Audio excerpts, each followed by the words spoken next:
en cours dans le monde entier. Des histoires ahurissantes qui se propagent à la vitesse de l'éclair et qui évoluent jusqu'à ce qu'on ne distingue plus le mythe de la réalité.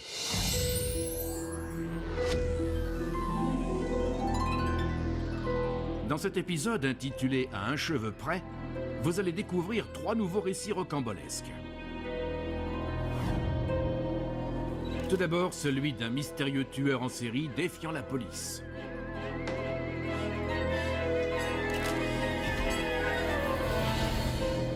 Puis, celui d'un Croate plusieurs fois miraculé et qui sera reconnu comme l'homme le plus chanceux au monde. Et pour finir, nous verrons de quelle façon singulière un couple a réussi à donner un second souffle à son mariage. Observez bien ces 3 histoires et tâchez de discerner le vrai du faux. Vous découvrirez si vous avez l'étoffe d'un Hercule Poirot à la fin de cet épisode. Pour commencer, une histoire intitulée « La femme sans visage ». Frank Andrews est un enquêteur à la brigade criminelle expérimenté. Pourtant, une série de crimes violents va lui donner bien du fil à retordre. J'étais devenu totalement obsédé par cette affaire. Je devais la résoudre. Je veux la vérité! L'enquête commence en 1992 à Reading, en Angleterre, suite au meurtre brutal d'une jeune femme. Il espère trouver des indices sur 2 verres, découverts sur la table. J'ai fait faire une recherche de salive sur le bord des verres et d'empreintes papillaires sur leur surface. Le prélèvement de salive permet de réaliser une analyse ADN. Frank découvre alors que cet ADN correspond à celui relevé sur les lieux de 4 autres affaires, dont un meurtre.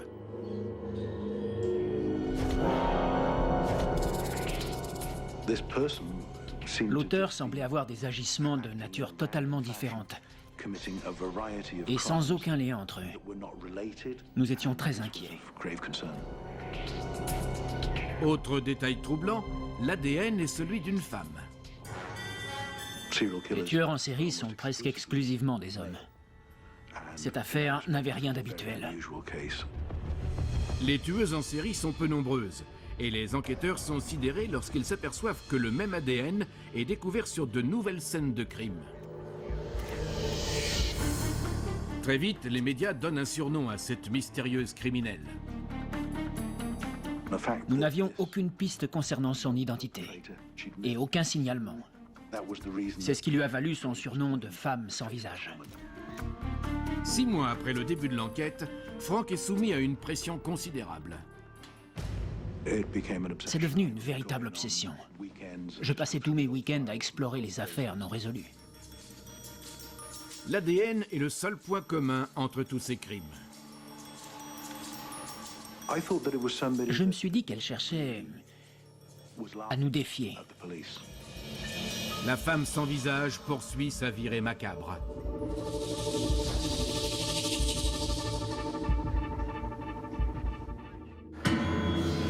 Mais 1 mois plus tard, l'affaire prend une tournure extrêmement troublante. Un jogger a été agressé et tué dans un parc. Il s'agissait d'un homme en très bonne condition physique qui a cherché à se défendre. Nous avons trouvé des cellules épithéliales sous ses ongles. Les analyses ont révélé la présence de l'ADN de la femme sans visage, mais aussi celui d'un homme inconnu. Cela signifiait qu'elle avait désormais un complice. Pour la première fois, Frank tient une piste. Il est bien décidé à identifier le complice de la tueuse en série. Nous l'avons trouvé, nous l'avons conduit dans nos locaux pour l'interroger. Mais il a refusé de nous donner l'identité de la femme. Il niait avoir agi avec une complice. Retour à la case départ. Il a été condamné pour meurtre. Mais nous n'avions toujours aucune piste concernant la femme sans visage. Quelle déception. J'étais persuadé que nous avions résolu cette affaire de meurtre en série. J'ai même songé à démissionner de la police et à changer de voie. 10 jours plus tard, un nouvel événement troublant vient semer le doute chez l'enquêteur. Nous avons découvert un corps non identifié. Nous avons réalisé un prélèvement buccal. Inutile de vous dire le choc que nous avons eu en découvrant que l'ADN de ce corps correspondait à celui de la femme sans visage. Comment est-ce possible? Un cadavre masculin portant l'ADN de la tueuse en série. Frank ne sait plus quoi penser.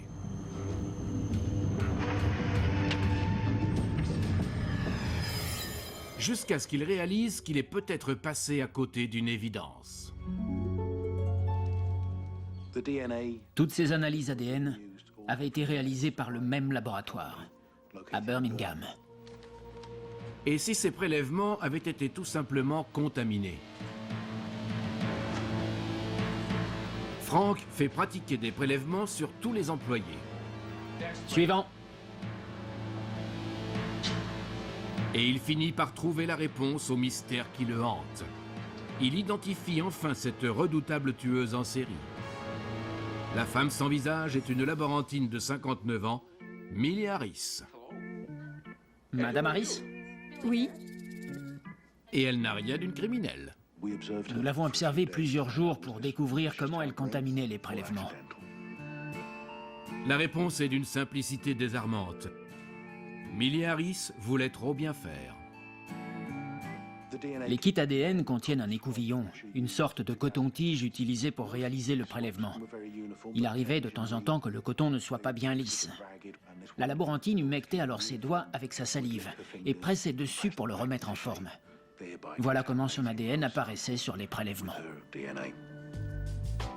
Sans le savoir, cette laborantine a fait tourner la police en rond pendant plusieurs mois. Jamais je n'avais imaginé que ça puisse arriver. Ça démontre que quoi qu'il arrive, on ne peut jamais se fier aux apparences. Les enquêteurs ont traqué une tueuse en série pendant 9 mois avant de réaliser qu'ils suivaient une fausse piste. Mais est-ce réellement arrivé? Vous le saurez à la fin de l'épisode. Pour patienter, voici une nouvelle énigme. Mini-légende numéro 1422, c'est ma tournée. Linda Brown crie dans un magasin de vêtements « J'ai gagné au loto, c'est ma tournée !» Tous les clients présents à cet instant se ruent dans les rayons pour profiter de l'aubaine pendant que la jeune femme retourne à sa limousine chercher l'argent. Bien évidemment, il s'agit d'une plaisanterie. Mais la blague tourne à l'affrontement lorsque les clients tentent de quitter le magasin avec les vêtements prétendument offerts. Linda, elle, est déjà loin. Est-ce la vérité ou un tissu de mensonges? Cette histoire est vraie. Linda a été arrêtée pour trouble de l'ordre public et pour avoir omis de régler la location de la limousine.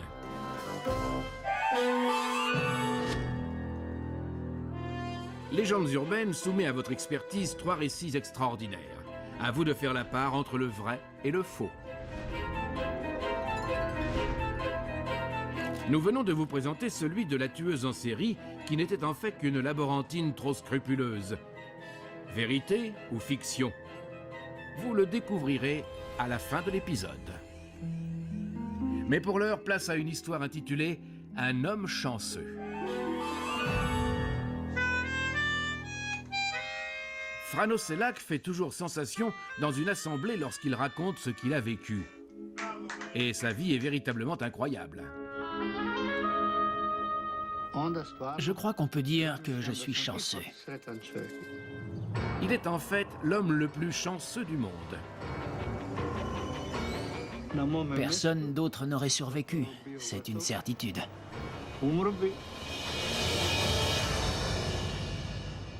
Nous sommes en Croatie en 1958. Frano, enseignant, accompagne ses élèves en sortie scolaire. Nous avons pris un car, conduit par un chauffeur relativement âgé, qui ne pouvait pas prendre le volant s'il n'avait pas bu au moins un demi-litre de cognac. Après avoir déposé les enfants, Frano et le chauffeur vont déjeuner. Mais ce dernier perd subitement le contrôle du car. Nous avons foncé sur les barrières. Nous les avons traversés. Le car a basculé, fait 2 tonneaux et a fini sa course dans la rivière. Qui aurait pu survivre à un tel accident? Pourtant, les 2 hommes sont indemnes. Je lui ai dit « Mais qu'est-ce que tu as fichu ?» Il m'a montré le volant en me disant « Il m'est resté dans les mains. » Frano et le chauffeur n'en reviennent pas de s'en être sortis vivants. Pour l'instituteur, c'est un signe du destin. C'était la volonté de Dieu qu'il ne m'arrive rien. Volonté de Dieu ou pas, Frano va encore avoir l'occasion de mettre sa chance à l'épreuve. 3 ans plus tard, alors que l'incident est presque oublié, il prend le train. Et tout à coup, un bruit énorme. C'était comme si on avait reçu une bombe. Le train déraille et plonge dans l'eau glaciale. C'est quand un homme voit la mort en face qu'il devient le plus courageux. Son wagon coule à pic. C'était comme dans un rêve. J'ai réussi à trouver la sortie et j'ai tiré une vieille dame hors de l'eau. 17 voyageurs trouvent la mort. Comme lors de son premier accident, Frano est indemne. Je me suis dit, d'abord le car, ensuite le train. Qu'est-ce que Dieu va me réserver la prochaine fois? Un accident de voiture? Un naufrage? La réponse ne se fait pas attendre longtemps.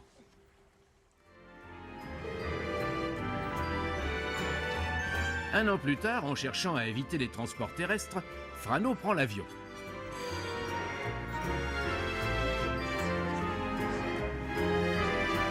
C'est son tout premier vol et il est bien déterminé à en profiter pleinement. J'ai vu une hôtesse très attirante. J'ai voulu engager la conversation. Je suis allé la retrouver à l'arrière de l'appareil.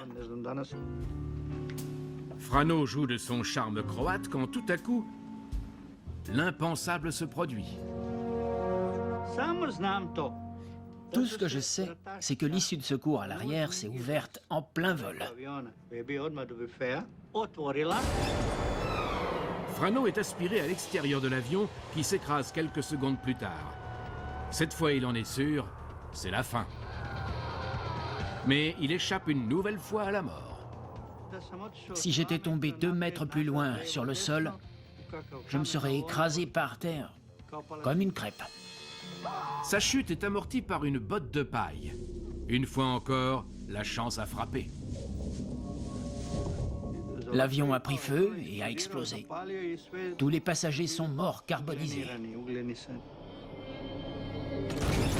Si l'issue de secours ne s'était pas ouverte en plein vol, Frano aurait grillé avec les autres. Dieu a dit, Frano doit vivre. Amen. Après avoir été 3 fois miraculé, Frano craint que la chance tourne. Mais bien au contraire. Le 5 juin 2002, 2 jours après son 73e anniversaire, il va faire preuve à nouveau d'une veine exceptionnelle. Quand j'y repense, c'est incroyable.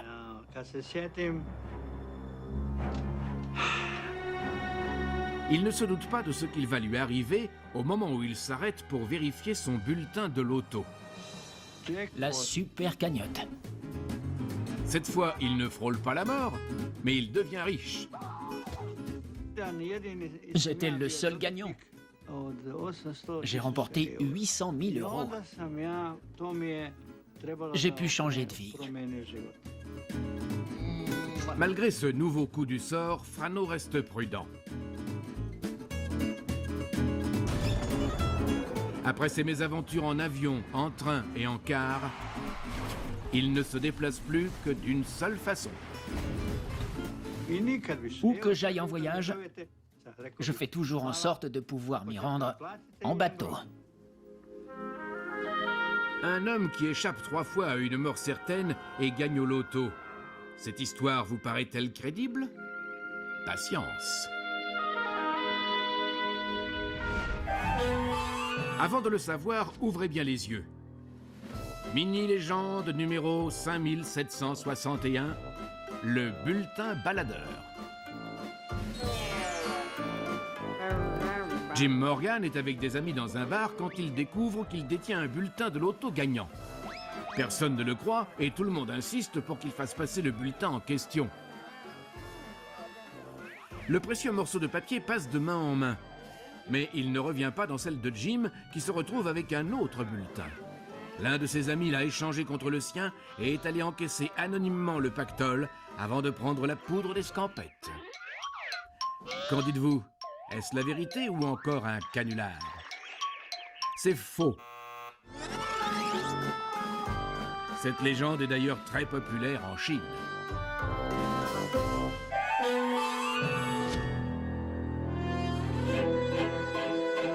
Légendes urbaines soumet à votre esprit de déduction 3 récits. Votre mission, établir lesquels sont authentiques. Vous avez pu voir l'histoire d'un enquêteur ayant passé 9 mois à traquer une tueuse en série qui n'en était pas une.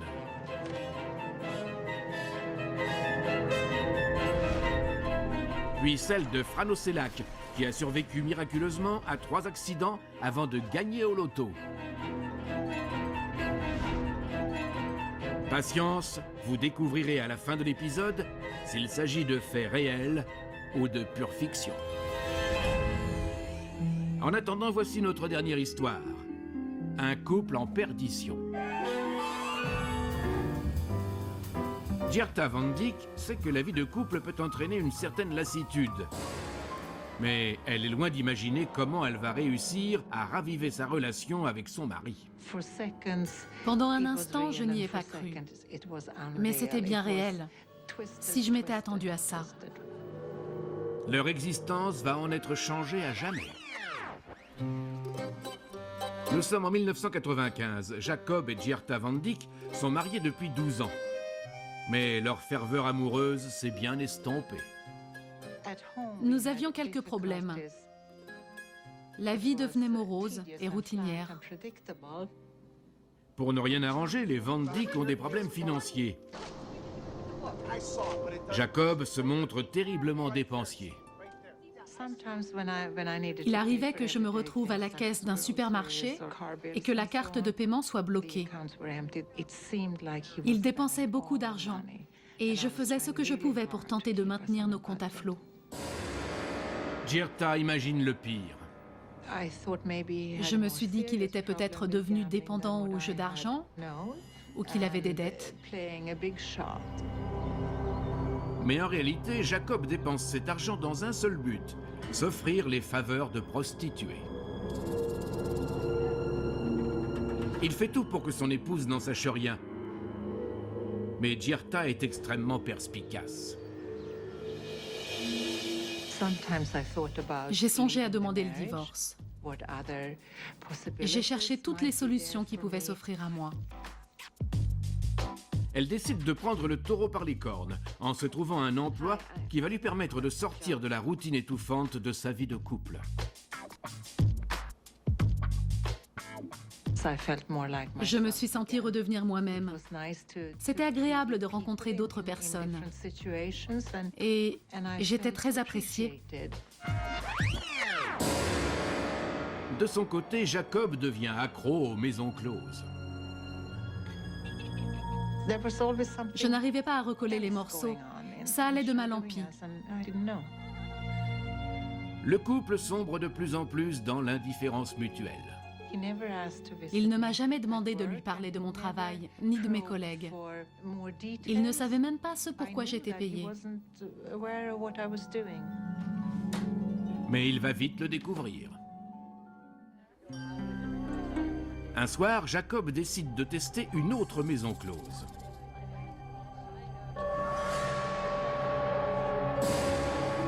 Il ignore encore que son épouse exerce le plus vieux métier du monde. Ça m'a fait bizarre de le voir entrer dans le hall. Il ne s'attendait pas à me voir là. C'était irréel. Qu'est-ce que tu fais là? Si j'avais su qu'il franchirait un jour cette porte, Le couple va-t-il résister au choc? je l'ai accompagné dans une des chambres, je l'ai informé de mes tarifs et je lui ai dit qu'il serait surpris. Il était surexcité. Contre toute attente, Jacob et Girta trouvent là un nouveau souffle à leur union. D'un côté, je n'y croyais pas, et de l'autre, je trouvais ça fantastique. Il était totalement différent, et je crois que je l'étais également.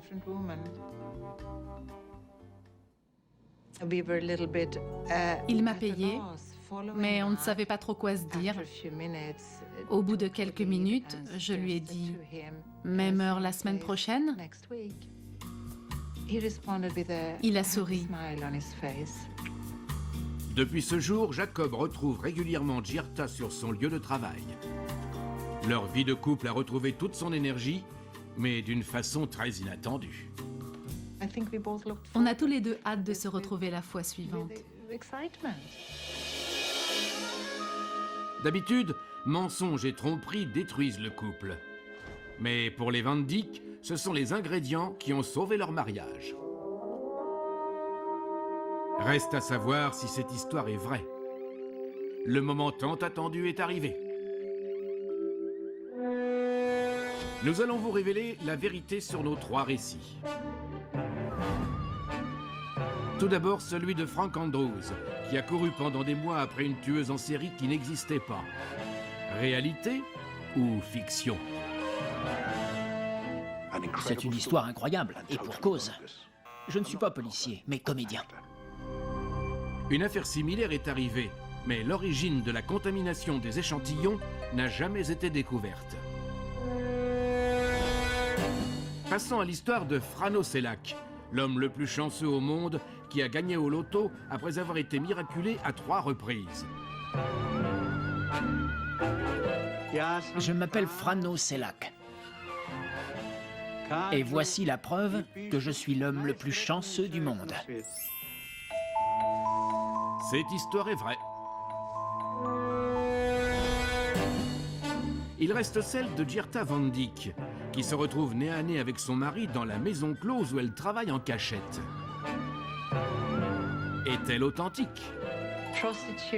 Une chose est vraie, les maisons closes sont légales aux Pays-Bas, mais tout le reste est faux. Je suis enseignante. Il s'agit bien d'un canular dont de nombreuses variantes circulent sur Internet depuis 2001.